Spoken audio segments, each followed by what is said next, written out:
Hey guys, quick video here on the Hellraiser series. About to go rent Hellraiser Judgment, which just came out about a week ago, if that. A lot of people got it early, which is really weird, from Amazon, like a month early. I haven't seen it yet. This is the DVD version, unfortunately. It's from a Redbox. I'd rather watch the Blu-ray, obviously, but can't because they don't have it available for some stupid reason. And it's only available in like 2 Redboxes in my whole city. And the other way I could watch it is by renting it on YouTube, but it's about $5 for the HD version. I'd rather just pay $1.50 and go get it from Redbox. So I'm gonna go pick that movie up, watch it, and tell you my thoughts. Already, I've seen both good and bad reviews on YouTube regarding this movie. So honestly, a huge fan of the series, of the first 3 specifically. I have high hopes for the director. I know he means well in this one, and it's actually a Hellraiser film in terms of the way that the script was written, whereas Revelations, which I haven't even seen, was not a Hellraiser movie to begin with.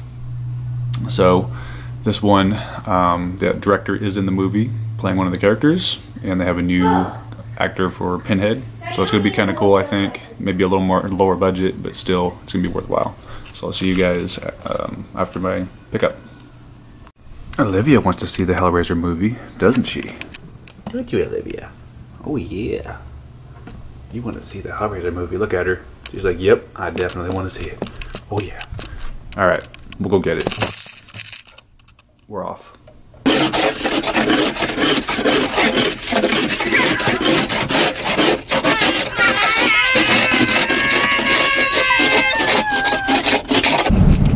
Alright, it's a little more lit up in this area. You might be able to see at the movie. I'm about to go watch this bad boy, check it out. See you guys later with the aftermath. Alright guys, let's talk about Hellraiser Judgment here.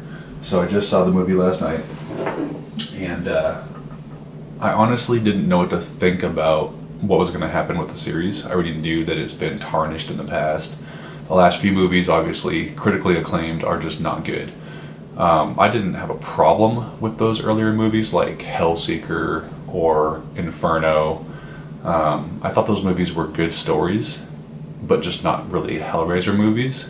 The fact that Doug Bradley was in them kind of brought that level of shittiness up a tad bit. So with this new one, Hellraiser Judgment, it was hard to go in there with good thoughts of what was going to happen with it, but I had heard so much about it, that the director had so much love for the film, that kind of gave me hope. So I popped it in. Sad thing is, I got the DVD version. I didn't get the Blu-ray from Redbox. They just don't have it. And then I finally saw today that it was on Xfinity, which is my cable provider, on the Blu-ray version for about the same price. So lucked out there. But I can tell you this already: I'm gonna buy the movie. Okay, I have every single Hellraiser movie, good or bad, except for Revelations. Not gonna buy it. Don't care about it. Didn't exist. Didn't happen. So I watched Judgment last night, and directly from the beginning of the movie to the end, I was not bored. Now there was one spot that I kinda, maybe a little boring, and that was when the detectives were talking in the office, and they were working, and it was doing a time lapse. I kind of fell asleep during that whole part, you know, the whole detective stuff, because I want to see gore, I want to see action, I want to see a lot more than what they were doing there. Just a little boring, period, but kind of necessary, I guess, for the story. So going right into this, there's going to be spoilers, period. I'm just going to be explaining my thoughts of why I liked this movie and what parts I did not like. So I guess the director's name is Tunecliffe. Already I've got mad respect for that guy for doing what he did with this movie, and the fact that he's actually in it shows that he really wanted this movie to succeed. He wanted to be in the movie and part of the action and part of the whole mystery of what this movie could be. So kudos to that guy for that. Definitely a good idea. I hope he directs the next one. I hope that he is in the next one. There's gonna be another one, obviously. The movie was set up that way at the end, putting Pinhead back on Earth as a human, which, smart as fuck. Awesome idea. Also awesome idea is the characters The cenobites in this movie really didn't do anything except for the, I guess you can call them cenobites, you know, the whole story of the jury with the court system that they have. I guess those are all cenobites, all those characters, in a way. The guy that plays Pinhead in this one, awesome. I mean, for what he was given budget-wise to do this movie, very good. And I watched the credits. I saw the companies they used. I saw the special thanks they gave out to these people that helped with the movie, and I can tell that they really invested their time to do the best they could with the budget. Pinhead was a very good character and a very good acting role for the guy that played him. I forget his name. Awesome, good makeup work, and good special effects for the movie itself. And even the film quality that they used for this movie was good. I was inspecting every part of this movie when I was watching it, including what kind of camera lens they were shooting in, stuff like that. I really wanted to, I really had a feel for the movie going in from the opening credits. And the cool thing about the opening credits was they show a typewriter, and it's obviously talking about the process. You know, it's the theme of the process of this movie, showing the typewriter scenes, and there's a lot of fire and things getting burnt. There's actually a Hellraiser piece of paper that gets burnt, and they're introducing the characters in the credits at the beginning of the movie, and they talk about Landon Camp being in the movie, and a lot of people are like, she's in it for a short period of time, or she looks like shit in the movie. Well, yeah, she looks like shit. She's a landlord. And the fact that she was on screen time for about 30 seconds, if that, I mean, the fact that they even got her and she was invested in the movie is awesome. I don't even care how long she was in it for. So her role was very small, but it was still worth it. You know, it was good to see her in there as Friday the 13th, or Nightmare on Elm Street. You know, that was her series. She invested her whole career into that. That's what made her big. For her to go into a Hellraiser movie, especially one that is the next iteration of a movie that sucked ass before, it's pretty important to recognize that actor or actress, whatever, for her ability to stick with it, right? So the characters in this movie were great, every single one of them. Chatterer, very small screen time, and people had said that the chattering of his teeth wasn't happening as much as they should have. With the sound that it was making. Minor detail, don't even give a shit about that. Probably a costume error, who cares, right? And there's even special features on the DVD that I saw. There's extended scenes, and then there's a gag reel. The gag reel is hilarious. That's awesome. So the things that I was looking for more than anything was gore in this movie, and it's unrated, I believe. So it follows the whole series of Hellraiser movies being unrated in some degree. You know, there's that version to rent, and I think this is only an unrated one.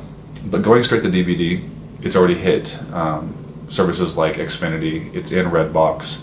You can buy it. It's on Amazon. That's pretty good for a straight to DVD showcase. Could this have gone to theaters with a bigger budget? Yes. With the budget it had, probably not. It's just a little, it's on that borderline.